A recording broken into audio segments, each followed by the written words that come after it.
Olá, multiplicadores de negócios. Esse programa está especial, em primeiro lugar porque eu tô com uma amiga de anos, que eu conheço ela há anos, acompanho à distância e esse programa permite nos aproximarmos novamente. E segundo, que é sobre um tema que eu tenho muita curiosidade de saber como lidar, e que é o autismo, né? E ela é especialista nesse assunto, trata de crianças com aspecto autista, né? Que se fala, né? Transtorno do espectro do autismo. Ah, isso aí, olha a apresentadora aqui. E a Caiane, eu quero que você se apresente para os multiplicadores, né? Para que eles possam estar te conhecendo. Caiane Biastos, acho bonito o sobrenome. Muito obrigada, Miri, pelo convite. Vou tentar dar o meu melhor e trazer para vocês de uma forma simples, né, esse entendimento e de uma forma que é a minha perspectiva sobre o tema. Bem, sou psicóloga, sou analista do comportamento. Nos últimos 2 anos eu tenho me dedicado às pessoas autistas, né? As pessoas que são portadoras do transtorno do espectro do autismo. Tá. Então, Caiane, já vamos direto para a primeira pergunta. O que é o autismo? Como é que a gente identifica? Certo, Miriane. O autismo, ele é um transtorno do neurodesenvolvimento. Ele tem alterações a níveis cerebrais, né? Então, é um conjunto de alterações. E esse conjunto, eles se manifestam no comportamento social, nos comportamentos e de uma forma de comunicação, né? Agora, vamos entender melhor isso. Nas habilidades sociais, são crianças que fogem do contato visual, né? Elas não têm essa aproximação, elas não têm esse interesse em manter esse contato com os pares. Então, evita o contato visual. Em relação à comunicação, elas tem crianças que são não falantes, né, não verbais, então tem muitas que fazem uso de comunicação aumentativa alternativa como uma forma de expressar o que gostaria de comunicar. Como assim alternativa? Uma comunicação, explica para nós o que é, peraí. Certo. A comunicação aumentativa alternativa é uma forma da criança, da pessoa conseguir se comunicar. Então, tem um tablet, dentro deste tablet tem um aplicativo, né, onde as crianças, elas conseguem ir se comunicando, né, e nesse tablet, nesse aplicativo, vai ter a voz, vai ter as figuras, vai ter a representação daquilo que ela não consegue comunicar, o que é bem difícil, bem desafiador. Nós que somos falantes, né, a gente aprende de uma forma muito natural a movimentar os órgãos da nossa face, a articular, a mexer a língua. É um processo complexo falar, né? Mas para as crianças autistas não é tão fácil e tão simples assim. Elas precisam aprender e acomete de muitas virem a falar tardiamente. Ah, isso é comum então numa criança com autismo, ela demorar para falar. Isso nos leva inclusive, Miriane, a olhar para esse atraso da fala como uma forma de identificar ali uns primeiros sinais de que, alguma coisa não está indo bem com o desenvolvimento dessa criança. Nós vamos brindar agora a informação, o conhecimento, né, aqui no Café com Multiplicação. E aí a gente sempre teve dúvida sobre as causas do autismo, né? Isso tá ligado ao fato das mulheres estarem engravidando mais tarde. Isso é verdade, isso é um mito? Já ouvi esse tipo de comentário. Quais que são as causas do autismo? Tá. Bem, atualmente os estudos, eles apontam para a genética, né? Tá. Então, um dos pais, em seu DNA, ele pode sim ter aí o transtorno do espectro do autismo. Eles falam, os cientistas, né, eles falam muito também de mutação genética. Então, lá na minha história genética, nos meus ancestrais, tem ali alguma questão genética e com o passar do tempo pode vir a identificar essa alteração, essa mutação na genética da criança e ela ter aí, desenvolver o transtorno do espectro do autismo. E também se fala muito em causa ambiental. Causa ambiental. Causa ambiental. Do ponto de vista biológico, né? Então, quando as mães, elas tomam ácido valproico, por exemplo, que é um anticonvulsivo, existem estudos que por conta desta causa ambiental, a criança pode vir a nascer com transtorno do espectro do autismo. Dependendo dos remédios que a mãe toma ou o pai? Não dos remédios. Não? Os estudos comprovam que o ácido valproico... Ácido valproico. Isso. Tá. Não é qualquer remédio, é esse em específico. Este em específico, exato. E aí temos alguns mitos, né? Quais que são os mitos mais comuns aí? Bem, um mito muito comum é de que criança muito exposta na frente da televisão pode causar autismo, né? Isso é um mito. A criança, ela nasce com essa condição, ela não adquire, né? O que acontece talvez seja uma distorção das pessoas em compreender melhor esta informação. O que acontece é que a criança autista, ela tem interesses restritos, né? Ela pode focar muito a sua atenção em algo, e a TV, o celular, ele tem muitos estímulos. Então tem uma questão sensorial ali que vai fazer com que essa criança permaneça focada no que ela está vendo, nos estímulos, né? Mas não quer dizer que ela vai pegar o autismo. Não funciona assim. Essa criança, essa pessoa, ela nasce com essa questão genética. Essa criança recebeu muito castigo, não teve limites. Não tem. Não. Tá. Mas pode ter outras situações aí que isso, né, possa trazer. E aí a questão, como identificar, né, o autismo? Bem, a gente pode identificar com os nossos critérios, né, que estão lá no DSM, que é a Bíblia da pessoa que trabalha na área da saúde, né? Então lá no DSM vai estar alguns critérios do qual a pessoa precisa ter para que então ela seja considerada, né? O médico irá laudar como uma pessoa autista. Então vai ter, por exemplo, essa dificuldade em fazer o contato visual, ela é uma pessoa que prefere ficar sozinha, quando criança prefere brincar sozinha, ou tem uma forma de brincar diferente das outras crianças, né, que é enfileirando os seus brinquedos, ou elas giram muito os seus brinquedos, o que tiver na mão, tem preferência inclusive no corpo por girar, se movimentar muito. Muitas crianças têm estereotipias, né, com os olhos, então buscar muito o canto do olho, a ponta dos dedos, ou fazer alguns movimentos que eles têm essa necessidade, né, uma necessidade regulatória inclusive deles, as estereotipias. Você vai ver na criança um pouco maiorzinha que ela já tá ali na fase de interação com o outro, né, com os coleguinhas, com os pares. Não existe esse desejo de brincar com o outro, né? Com a comunicação. Mas pode ter, no caso, às vezes ela não tem desejo de brincar com os outros, mas ela tem 1, 2 amiguinhos que ela é muito apegada a esses amiguinhos, assim. Vou te dizer que isso é muito do ambiente, né? Se aquela criança desenvolveu com o tempo uma afeição, ela tem contato direto, elas se entendem, elas podem sim desenvolver essa amizade, mas ainda assim poderá ser um brincar diferente, né? Ela mais centrada no seu mundo do que interagindo com o outro. Tá?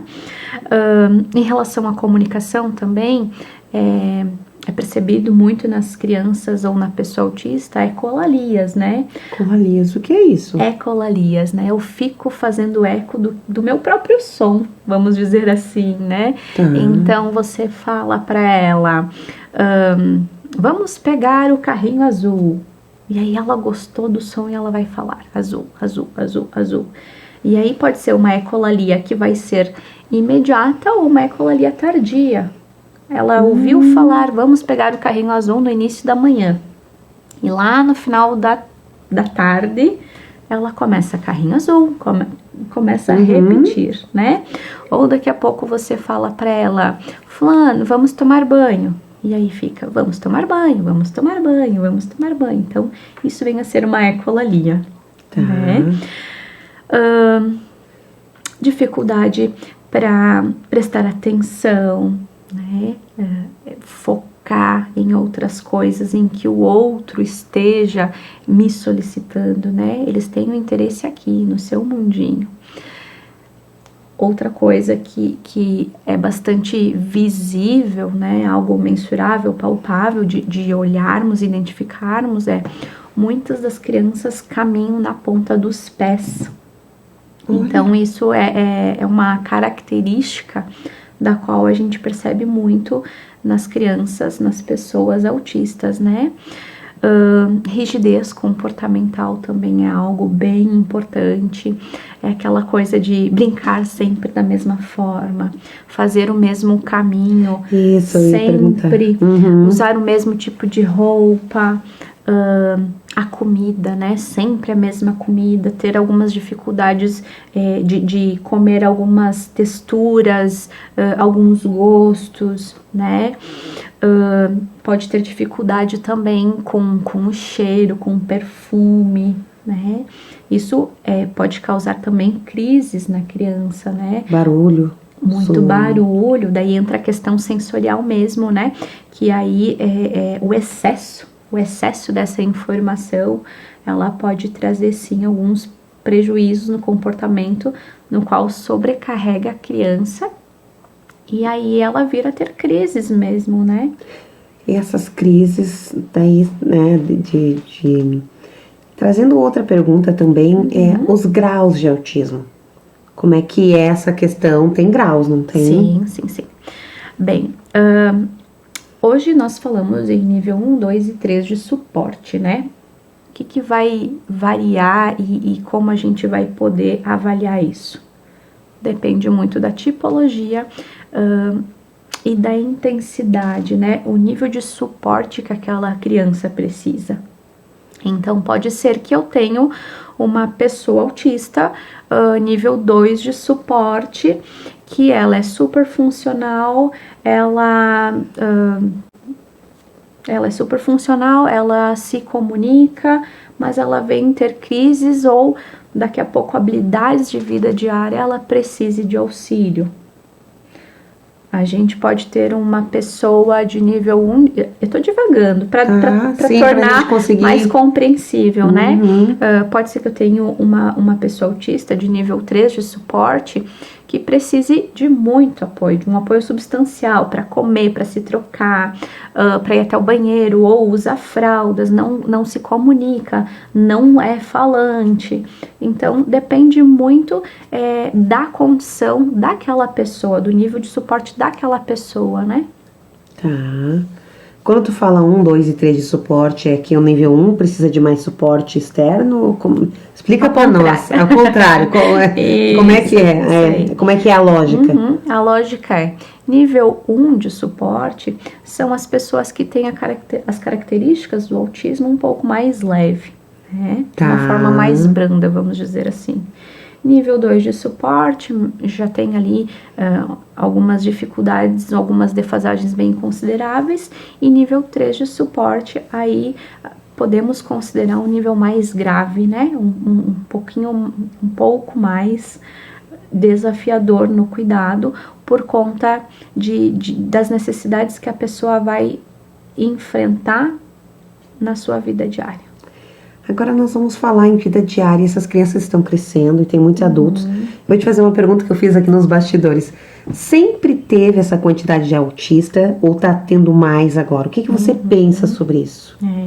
Bem, acredito que o autismo ele sempre existiu, né? A gente tem algumas fotos, inclusive, de alguns estudos documentados de pessoas que eram segregadas, né? Em hospitais psiquiátricos, inclusive, que elas já tinham alguns comportamentos que não tinha sido compreendido, vamos dizer assim, né? Que era uma pessoa autista, mas acredito que sim, que as pessoas autistas sempre existiram. Hoje se fala de 1 para 59 pessoas, né? Obviamente esse número está crescendo e... Tá crescendo. E se fala até de 1 para 30 até 2030. Não, vamos rever isso, tá? Tá. Sim, se fala esse número está 1 a cada 59? Hoje se fala 1 a cada 59 pessoas.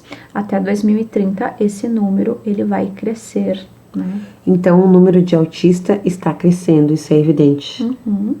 Isso tá ligado à alimentação, tá ligado... Bom, a gente falou as causas ali, né? É a questão genética, né? Mutação genética, as questões ambientais. Nossa...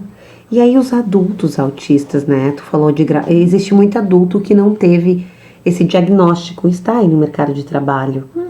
Como é que a gente percebe num adulto? E aí nós estávamos conversando também sobre pessoas que disfarçam essas características, né? Certo. Sim, pode ter muitas pessoas ainda que não foram diagnosticadas, porque a gente também vem percebendo que pessoas estão sendo diagnosticadas de uma forma tardia, né? Por que elas estão sendo diagnosticadas de uma forma tardia? Porque tem um fenômeno que a pessoa autista, que ela faz, que é o masking, né? Um mascaramento dos seus comportamentos, né? É uma estratégia de enfrentamento para lidar com a sociedade. De sobrevivência mesmo, Exato, né? E o que vem a ser isso, né? Ela utiliza esse mascaramento para que ela não se sinta estranha diante das outras pessoas. Então, são pessoas que vão praticar o masking de uma forma muito natural, muitas vezes sem perceber, para serem incluídas, né? Para se sentirem pertencentes. Muitas vão fazer o masking para não mostrar as suas dificuldades, para não estereotipar na frente das pessoas, né? Muitas vezes as pessoas se incomodam com o comportamento dela de estereotipar, não compreendem que é uma ação daqui a pouco para ela estar se regulando, né? Uma ação regulatória, para não ganhar aí rótulos, né? Enfim, as pessoas, elas mascaram as suas próprias sensações, a sua forma de ser, né, para se sentirem incluídas no mundo, incluídas na sociedade, né? Só que isso é um grande desafio para a pessoa, porque imagina assim, você é bastante expansiva, você gosta de comer bolinho sem o teu caldinho ali, né? E tem os seus próprios rituais, e tem a sua forma de pensar, de ver, de enxergar, de sentir. Aí você não pode mostrar para as pessoas quem você é. Então isso é bastante nocivo, porque cansa a pessoa autista que realiza o masking, né? Cansa, causa estresse. Muitos vão a desenvolver a depressão, né? Muitos vêm a desenvolver pensamentos de suicídio e muitos tentam e praticam o suicídio. Então, é bastante desafiador para aquela pessoa que se sente diferente, que não tem aí um diagnóstico e que também não tem informação, né? Sim. Não poder ser quem se é. Que desafio. E assim, eu queria também ver, tu trouxe para nós o porquê é ruim, né, o masking. E aí agora eu gostaria de ver essa questão, essas pessoas que têm elas estão indo para o mercado, estão comprando, estão vendendo, estão chegando ao mercado, estão nas tomadas de decisões. Qual que é a melhor maneira de quem não tem saber lidar com quem é autista? Né? Porque às vezes a gente, por ignorância, acaba atrapalhando ou ofendendo. Né? Mas porque eu não sabia que isso era ofensivo para um autismo, para alguém que tem, né, um autista. De que maneira, que conselho você traria para nós? É bem importante esse assunto, né?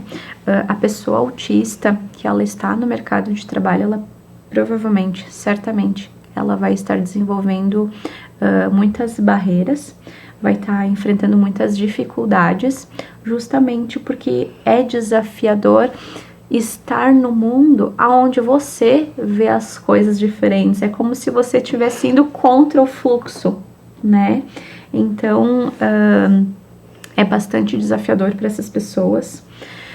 O que eu sugiro, né, é dar apoio. Se percebeu daqui a pouco que essa pessoa tem uma dificuldade, não custa, né? Eu vim e eu perguntar o que eu posso fazer por ti, né? Praticar empatia, né? Se colocar no lugar do outro, né? Se tem um diagnóstico, fica mais fácil, porque a pessoa já tem ali um caminho que ela sabe que ela vai precisar percorrer, né? Então, tem questões ambientais, onde a pessoa precisa estar atenta no sentido de luminosidade, de barulho, de cheiro, de texturas, né? Então, nesta questão mais sensorial, nisso eu posso te perguntar o que te incomoda aqui nesse ambiente, o que eu posso fazer para te auxiliar, para que isso se torne mais leve, um pouco mais leve, né? Para que tu sinta um pouco mais macia essa dificuldade, porque a dificuldade ela vai estar ali, né? A pessoa autista, ela sente uma sobrecarga em função da questão sensorial, ou daqui a pouco até em relação às suas próprias emoções, né? Como dar conta de tudo isso que eu penso, que eu sinto, que eu vejo, né? Então, olhar com empatia, eu acredito que seja um grande passo. Se a pessoa que nos assiste aqui, ela tá na dúvida se ela é autista ou não, que tipo de profissional ela tem que procurar para fazer exames? Eu indicaria 2 profissionais, né? Primeiramente, o médico, né? Para ter essa visão mais nosológica, essa visão mais do CID, né? Entender ali as características, ver se preenche os critérios, né? E também uma psicóloga que faça uma avaliação.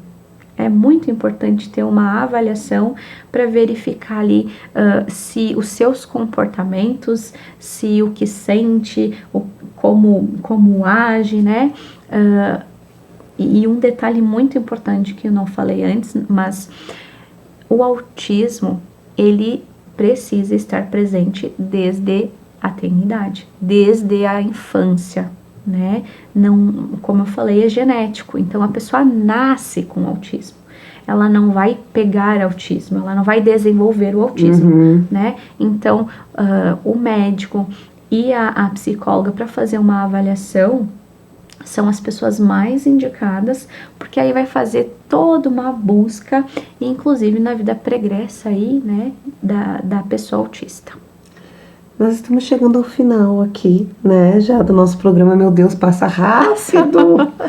E tem mais alguma dica que você queira passar para nós referente a esse assunto, né, para os multiplicadores?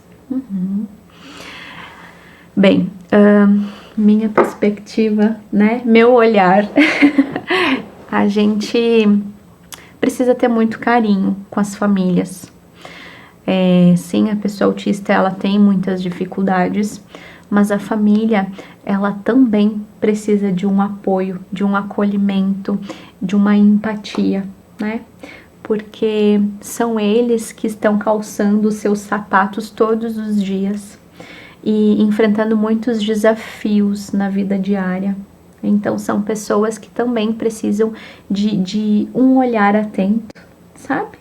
De um cuidado, porque... Cuidar de quem cuida. Cuidar de quem cuida. Exatamente. Isso aí. Quem quiser te encontrar, qual é o teu Instagram? Certo. Pode me encontrar no psi.caiane.biazus.